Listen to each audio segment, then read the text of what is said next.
Deserts and Semi-Deserts, Volume 2.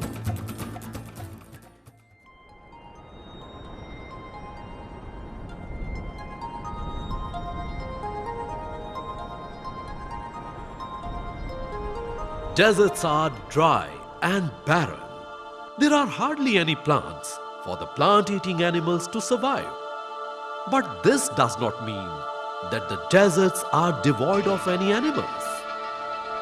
In the driest parts of the desert, wind brings in bits of plants and seeds that are then eaten by the small insects. These small insects are in turn then eaten by spiders, lizards, snakes, and they in turn are eaten by birds, thus forming a cycle. In contrast to the dry desert, the wet deserts have more to offer for animal life to thrive. Grasses, cacti, and scattered trees provide enough food for animals like rabbits, antelopes, camels, and even for the kangaroos in Australia. These antelopes are called the oryx. They are found in Namib Desert of South Africa. The spade-foot toad has not lost his way in the desert, but it is very much a part of the desert.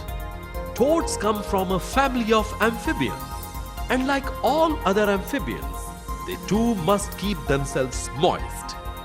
But certain kinds of amphibians have learned to survive even in very dry conditions like desert.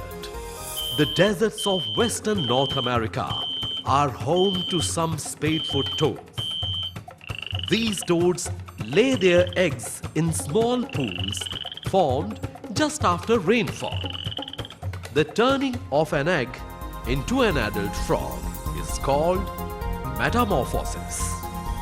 The tadpoles that hatch from these eggs turn into full-fledged toads in just 2 weeks. This is much faster than the normal time a tadpole takes to turn into a toad. The reason why the tadpoles of the desert grow faster is tadpoles cannot live without water, and the water of the pool can dry up soon. So, before the pool dries up, the tadpoles have to develop and come on land. The hind feet of this toad is just like a spade. Thus, they are known as spade-foot toads. With the help of their spade-like feet, these toads burrow themselves into the soil in order to escape the dry heat of the desert, coming out only during the night. These spade-foot toads can remain buried alive for 11 months, coming out for a short time in spring and early summer when they breathe. Water is essential for any life to survive on planet Earth, and finding water in desert is not an easy task. Animals like antelopes travel long distance to find water holes, while horses and asses break the dry ground with their hooves to get to small amount of water under the surface. There are certain animals living in the desert that don't need to drink water, like the gerenuk. It gets all the requirement of water from the leaves it eats. The water comes from a chemical process that releases energy from food. This is the round-tailed ground squirrel. It is found in the deserts of America. It is another animal that doesn't require drinking water because it gets all the water from the food it eats, like the cactus flower. The cactus flower is rich in water and serves dual purpose of providing food as well as water to the squirrel. It has become important for all animals living in deserts to retain water that they drink by adopting various means that prevents water loss from their body. Camel is one huge animal roaming the deserts, surviving the harsh conditions. They have the ability to go without food and water for a very long time. They have web of skin joining their toes, which spreads out when they walk, keeping the foot from sinking in the soft sand. When wind blows, the camels close their nostrils and eyes, thus protecting themselves from the sand. Men have domesticated camels and have been using them to travel long distances across seas of sand. Because of this, they are also known as the ships of the desert. Birds and mammals are warm-blooded because their body temperature is always the same. Lots of energy is used up in order to maintain the constant body temperature, and the energy comes from the food. Cold-blooded animals are those who don't require keeping their body temperature constant. They have the advantage of spending their lives being cold and inactive. This helps them use less energy. Lizards and snakes are cold-blooded animals that roam the desert. Being cold-blooded has great advantage in desert. Breathing makes animals lose water. The warm-blooded animals lose much water as they have to breathe at constant speed, while cold-blooded animals breathe very slowly while they are resting and thus lose less water. The other disadvantage of being warm-blooded is that the animals have to sweat to keep themselves cool, while the cold-blooded animals just let their body temperature rise. Thus, reptiles can survive on less water than mammals and birds, making them expert desert dwellers. But there are other kinds of desert animals that totally avoid facing the problems of heat and lack of water. They are the desert spiders and scorpions. They never take tension, and whenever the need arises, they just become dormant. Dormant is a stage when the animal becomes totally inactive. It neither moves nor eats and appears as if it is dead. It can stay in this condition for weeks and months. They wake up only when the nature provides them with a chance to find food. Another time they wake up is when they have to mate to produce offsprings. These snails of the Sahara Desert are not dead. They are dormant, waiting for the rains to arrive when they can again come to life. And the rain can take years to come by. Same is the case with the shrimps of Australia. The wind blows their eggs until they settle in the hollow of a rock. The eggs stay there until it rains, and then when the hollow fills with water, the eggs hatch. The birds like vultures and eagles roam the vast desert in search of food and can spot their prey on the ground from a long distance. Steppe eagle, found in the deserts of Central Asia, hunt desert rodents and scavenge carcasses, while Hubara bustard feeds on seeds, plants, lizards and beetles. This vast expanse of sand is Sahara, the largest desert on planet Earth, covering 1/12 of the Earth's land surface. Starting from Atlantic Ocean, the Sahara stretches across the whole of North Africa to the Red Sea, covering parts of 11 countries. The 11 countries that form the huge Sahara Desert are Morocco, Algeria, Tunisia, Libya, Egypt, Western Sahara, Mauritania, Mali, Niger, Chad and Sudan. As we move towards South Africa, the Sahara Desert starts to diminish and ends gradually in the south as it blends with semi-desert called Sahel. Sahara has a great reserve of oil fields, and the richest oil fields occur in southern Algeria and eastern Libya. The 11 countries spread across the Sahara Desert indicate that civilization flourished even under harsh conditions. But few people live in Sahara. On an average, there is less than one person per square kilometer. Timbuktu in Mali has been for centuries a trading post for merchants crossing the Sahara. It is also a center of Islamic culture and learning. But living in desert is as much hard for humans as for the plants and animals of that region. Because it is not just a matter of living in desert, one has to learn to survive here. And to survive under the harsh conditions, one has to protect oneself against extreme temperatures. One has to find food and water when both are in short supply, and knowing the way to the nearest water hole could even lead to a matter of life and death. These conditions make human beings unsuitable for living in desert. But these kinds of difficulties have not stopped people from living in desert.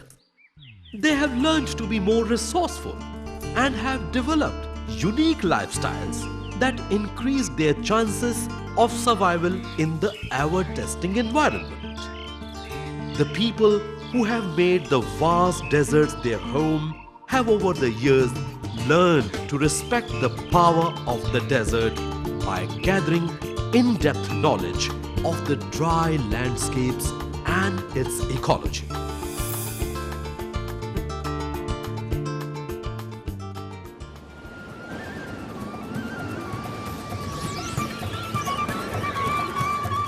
In the past, many desert people lived a life of a nomad. They traveled from place to place in search of food and water. They often carried supply of water with them. Until 20th century, there were very few paved roads and railways in the world's deserts, and many desert people traveled on foot. They used camels to ride and carry goods. Camels are very tough and useful animals in the deserts. They can travel for days without food and water. They also provide milk, meat and wool. Nothing of camel is wasted. The camel dung is used as fuel, while the urine is used as shampoo. The skin is used for making tents and also as water carriers. These are the sand people of Kalahari Desert in Africa. They have unique vessel to hold water, a hollow ostrich egg. The shell of an ostrich egg is very strong and big enough to hold water for a day-long journey. Most of the nomadic people were animal herders, having animals like goats and camels. These animals can easily adapt to the climate of a desert, and it also provided milk to them. The dead animal's leather was used to make sandals and tents. Some people even today lead a nomadic lifestyle. During dry season, they settle close to towns and cities, while during the rains, they shift their base deep into the desert. Finding the way in the vast desert is similar to finding one's way in the sea. The sand spread till the horizon can make us get lost without a trace. But for the nomadic people, these empty lands are full of information. This dry riverbed, the typical baobab tree, or the peculiar-looking rock can all be signals telling the nomads where to go. Camels played an important role in the lives of nomads and caravans. Caravans were a group of traders or pilgrims who traveled across the desert like the trains traveling in modern days. These caravans had thousands of camels that navigated the desert sea slowly and steadily. Caravans are things of the past. Today, even the remotest deserts have roads and are connected by a web of railway tracks. People of the deserts are now opting for four-wheelers instead of the camels. The governments of the countries located on the desert land are also taking steps to develop the desert land using modern-day technologies. Like the desert roads in Saudi Arabia have solar-powered satellite telephones along the highways, just in case an automobile breaks down or meets with an emergency.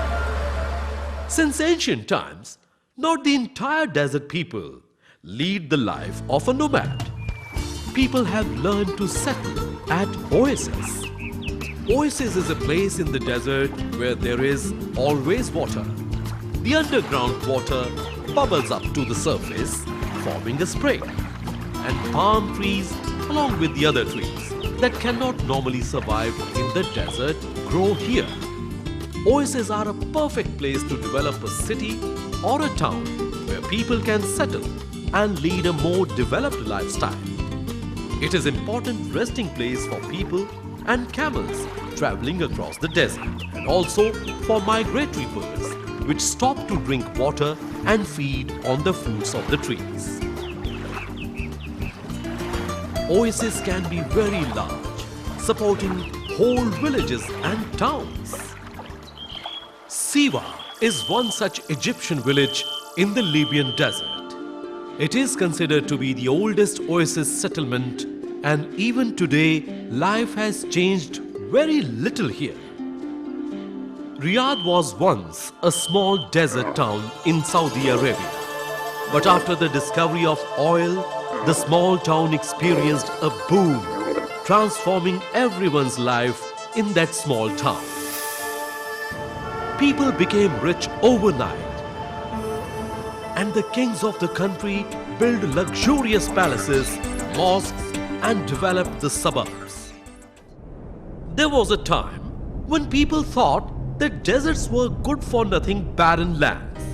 But today, oil pipelines crisscross these deserts, carrying oil and gas to the refineries and ports.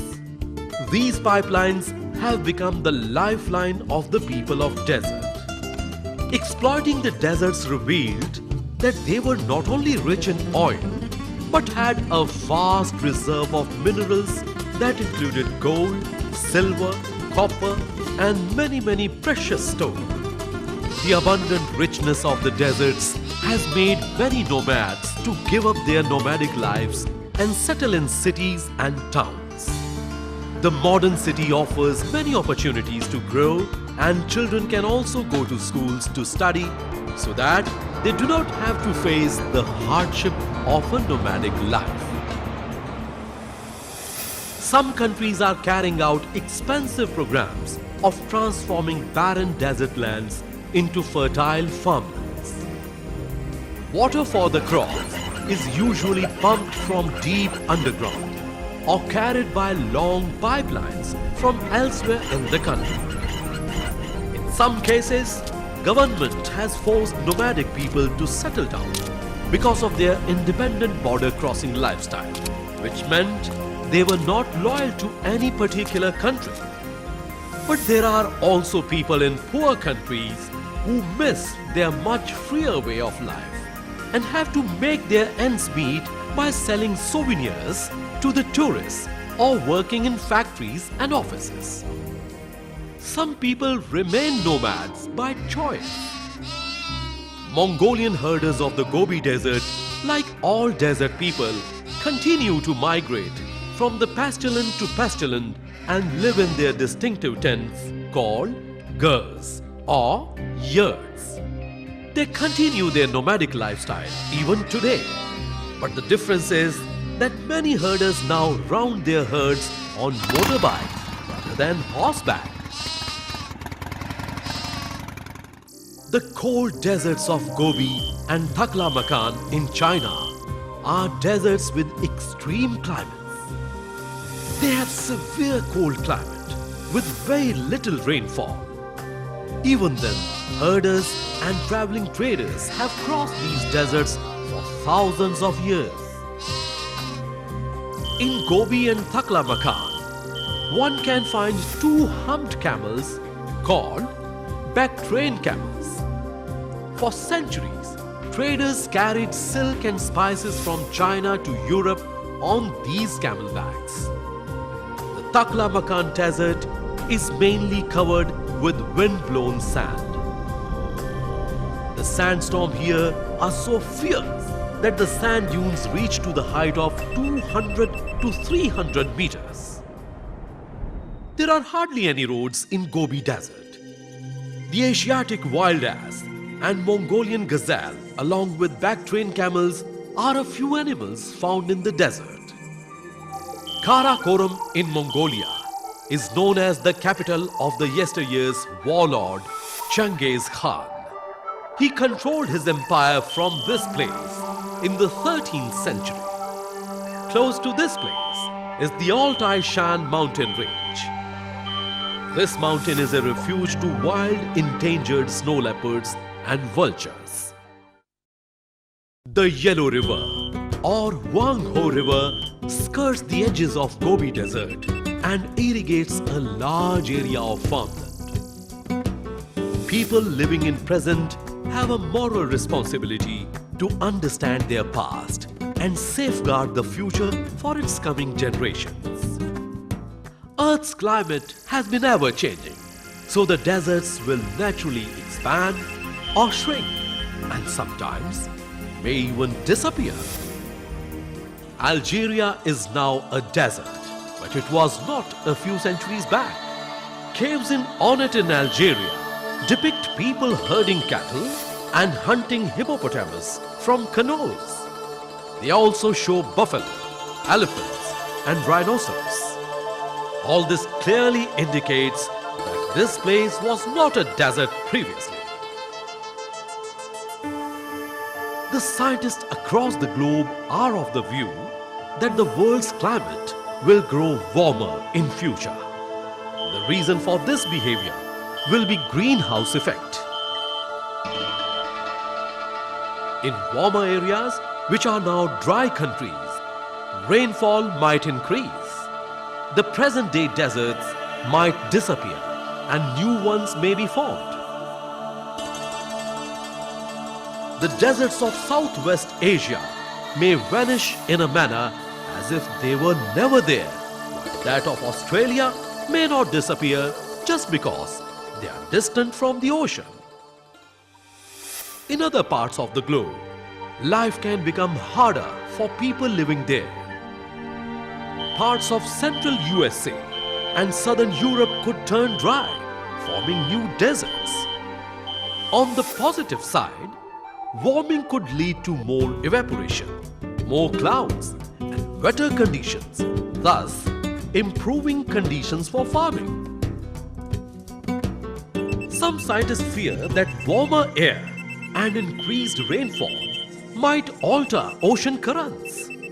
If this happens, the cold currents flowing along the west coasts of the continents might weaken, allowing a layer of warm water to form above them. This will result in the Atacama and the Sonoran deserts to become wet and stormy. The changing climate affecting the lands will also start affecting the people living on it.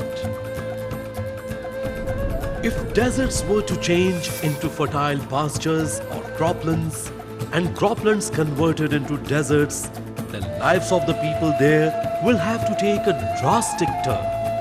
Traveling nomads would have to settle down and become farmers. Farmers might be forced to abandon their fields and go elsewhere and look for an alternate profession. There are ways to conserve farmlands and prevent them from turning into deserts. Trees planted in lines can shield land from the wind, thus drying the ground more slowly. and less likely to get buried in the sand. Crops can be grown between these lines of trees, and leaves of these trees can be used to feed the livestock. This is known as corridor farming. Dry farming system of USA can also be used to fertilize the soil. In dry farming, after a crop has been harvested, the field is left barren, but plowed occasionally to kill and bury any weeds. After 3 years, the rotting weeds have nourished the soil for the new crop to be sown. The soil in many desert areas is very salty for most crop plants. Even then, certain plants such as date palms, some varieties of almond trees grow here. Changes are happening throughout the world's deserts. The Sahel is a wide band of dry grassland. They scrub along the southern edge of Sahara. Government in Sahel countries have encouraged nomads to settle. They have drilled boreholes to bring water from deep underground. People living here now keep more number of animals and graze them around their village. But this new wave of life might turn out to be a risky proposition. In case drought strikes, the people cannot move anywhere else to graze their animals. It might so happen that the animals may overgaze, resulting in famine. Today, modern gadgets like mobile phones, radios, internets have brought deserts more close to other places and to the world as a whole. The desert land has become a part of the global community. The sun shines bright in the desert, and wind energy is also in abundance.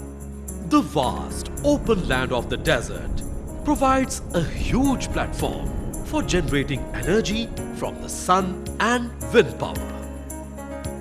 The wind and solar energy are non-conventional sources and are in good supply, and there is no way it will be exhausted.